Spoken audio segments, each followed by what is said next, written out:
It's life. And you gave it a shot, and that's that's super. I got two questions left for you. You were talking right away at the start of this podcast about speaking out, guys sharing stories, how that really, a lot of guys from World War II or maybe Korea, they didn't really talk about it. Obviously, you have a podcast. You're on a podcast right now. There's several other podcasts. You can go on YouTube. There is a bit of a debate, especially in the tier one community, about whether or not it's appropriate for veterans from those units to do podcasts. There's been a lot of issues. I can tell you more about it when we turn the camera off. But do you feel that, where do you think the line should be drawn? Like, you've been a little coy about things in this interview. I have no issue with that. I totally get it. Some people, they'll say, I mean, they don't hold anything back, and it can cause serious issues. So for you, where is the line? So the first hard line is just talking about anything that could jeopardize current people in harm's way. Talking about TTPs, tactics, things that we do. Well, okay, you can make the argument, well, I can go and I could Google them and I can find them. Okay, fine. But reading something or reading about something is very different than somebody talking about it and the procedures that go into it, the backstory behind it. Like, there's no point in talking about that stuff. Like, there's just not. It just sounds cool and it makes us sound cool. I mean, I could sit here and I could talk about, how and why and the way and the things we used to do when we were hunting foreign fighters. But other than, it just sounded really cool and people going, man, that is so cool. And I love hearing that and everything else. Like, there's no point in doing it. I mean, all it does is it's just trying to, add volume or not add value. It's adding value to get people to dial into the podcast or the book or whatever it is, because you're displaying that level of detail that people just want to know. But there's a reason they don't know. There's a reason. We don't need to talk about it. So that's a hard line. And the second hard line is, and this is just a personal feeling. I mean, and there's a lot of different aspects. I don't tell war stories to just tell war stories. I've told war stories throughout this episode because we were talking about something and then it just led into something else. I didn't come out of the gate saying, let me tell you about this time where I almost died or we killed all these people. Like, I did. And the reason I say that is because you can't, when you do it blindly like that, you're also causing effects that you just don't realize. And that's why before I really kind of got into some stuff, I threw out a disclaimer.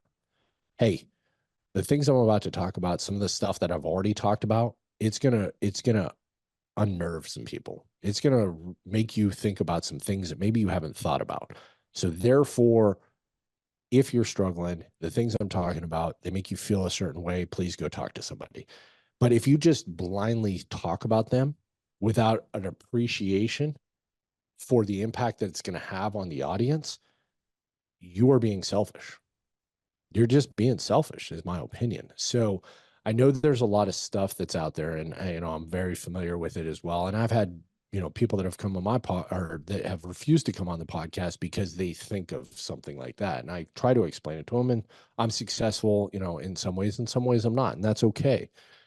But my point is we can still have meaningful conversations and talk about history, very, very important history. It's our life history that people are going to want to know.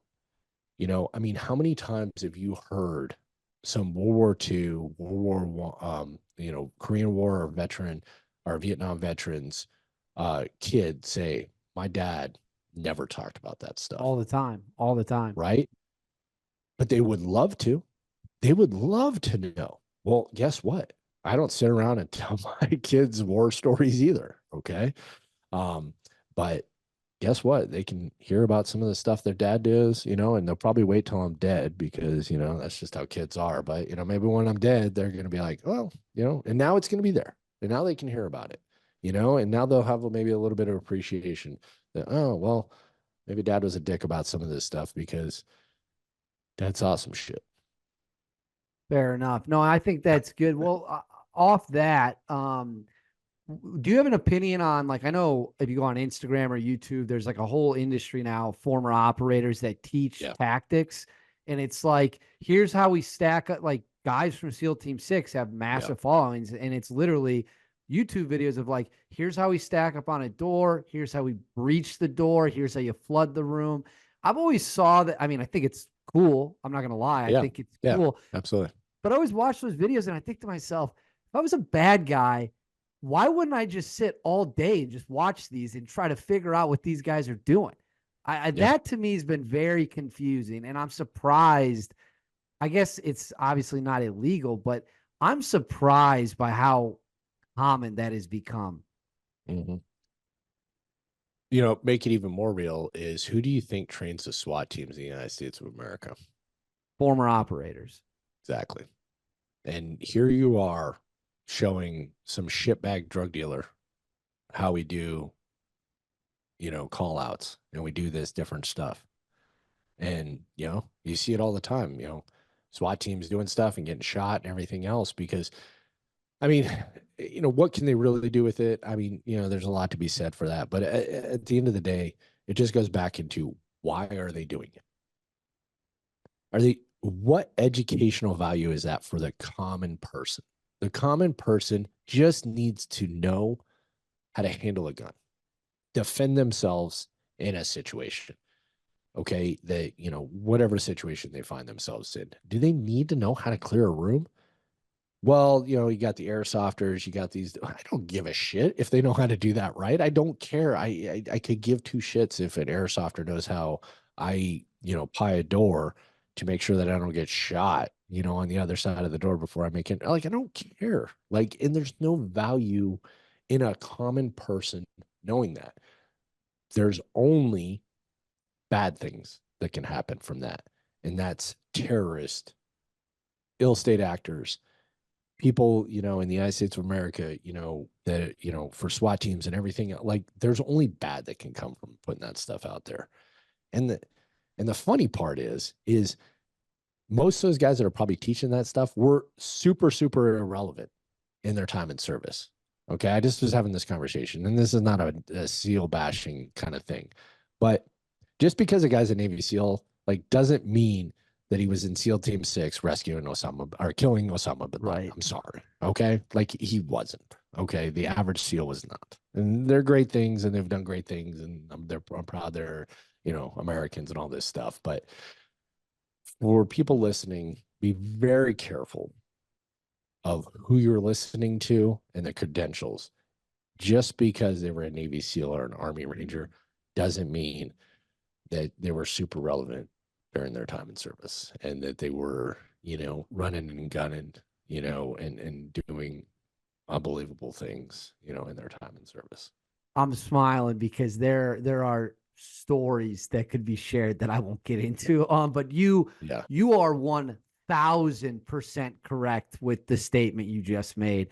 And I would encourage everyone to be very careful. Just because someone claims something on Instagram or YouTube Yeah. does not mean it's necessarily true. I'll leave it at that. Last question.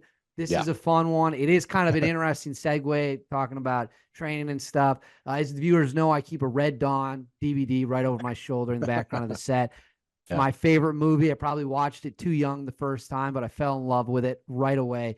If Red Dawn were to happen, what to you would be the best Red Dawn strategy if the U.S. got invaded by Russia, China, whoever it could be? What would you advise people on? It's I what's funny about it is how dumb would you be to invite the United States of America? Okay, first, you'd waste a lot of your bullets on the dumbasses, that would probably come out there and try to, sue for peace. Um, but the people that didn't, the people that have the arms rooms in their houses and have contingency plans and setups and everything else, yeah, good luck with that. There's more guns in this country. There's probably more automatic guns in this country than there are Americans. So have fun. But one, the community and everything else, and the people that I know that live in this area, like, those are the people I'm calling, rallying on me. I live on land. Like, this is a perfect place. This is where we're going to make our stand. And this is where we're going to all rally and converge, because there's a lot of Rangers. There's a lot of Delta. There's some few Navy SEALs. I suppose we'll let them in. They can bake us cookies. And SF guys and everything else. That I would tell, hey, this is where we're going, and this is what we're doing, and let's have some fun, and let's do what we do best. I love it. Mike, could you tell the viewers real quick where they can find you on Instagram, your podcast, anywhere else on the internet they want more information about Mike Burke? Yeah. So, one, I appreciate you having me on again, David. It's been a lot of fun. I know we talked about some deep stuff too, but yeah, people first, so I run a podcast as well. It's called Legends of the 75th. It's a little bit more focused, just because I have, it's honestly just because I spend a lot of time there, but it allows me to be very specific with what I do and what I talk about. You can find it on Patreon, Legends of the 75th, but you can find me on Instagram, Michael S. Burke. TikTok, I think we're on TikTok as well. Michael S. Burke, Facebook, and LinkedIn and everything else. You can find us all there. But and then you can also just, if you want, you can shoot an email to me, Mike at legendsofthe75th.com. Well, Mike, I hang out real quick when I kill this recording, but I do want to say thank you very much. And maybe in a year or so, 18 months, we circle back, we find some new topics, and we do this again. I look forward to it.